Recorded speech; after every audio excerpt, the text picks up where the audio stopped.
ایک ایسا گناہ جو انسان کی زندگی کو تباہ کر دیتا ہے، وہ کون سا گناہ ہے آج میں آپ کو اس ویڈیو میں بتاؤں گا۔ اگر آپ میرے چینل پر نئے ہیں تو اس ویڈیو کو سبسکرائب کر دیں اور بیل آئکن کو دبا دیں تاکہ ہر نئی آنے والی ویڈیو آپ تک پہنچتی رہے۔ وہ گناہ ہے تکبر، گھمنڈ۔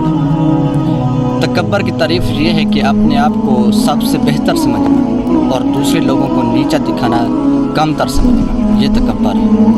رسول پاک صلی اللہ علیہ وسلم نے فرمایا کہ جس کے دل میں ذرا برابر بھی تکبر ہوگا وہ جنت میں داخل نہیں ہوگا۔ یہ تو ایک حدیث پاک تھی، میں آپ کو عام زندگی میں اس کے اثرات بتاتا ہوں۔ سب سے پہلے یہ کہ اگر آپ تکبر کرتے ہیں، گھمنڈی ہیں، تو لوگ آپ سے دور ہو جائیں گے، آپ کے دوست نہیں ہوں گے۔ دوسرے نمبر پر اللہ تبارک و تعالیٰ اس انسان سے نفرت کرتا ہے۔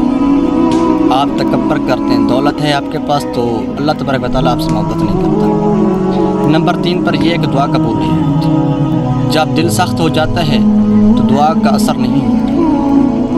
نمبر 4 یہ ہے کہ آپ کا تباہی ہونا شروع ہو جاتی ہے۔ جو بھی دولت ہے وہ آہستہ آہستہ حرام کی طرف جاتی ہے، آپ کا بہت بڑا نقصان ہو جاتا ہے۔ ہماری زندگی میں ایسے بہت سے لوگ ہیں جو تکبر کرتے ہیں، چاہے وہ غریب ہیں یا امیر ہیں۔ تکبر کریں گے تو جنت میں بھی نہیں جائیں گے، آپ کی دنیا بھی خراب ہوگی اور آخرت بھی خراب ہوگی۔ دعا ہے اللہ رب العزت سے کہ ہمیں اس تکبر سے بچائے اور بہت بہترین زندگی عطا فرمائے۔ آمین، جزاک اللہ، ماشاء اللہ۔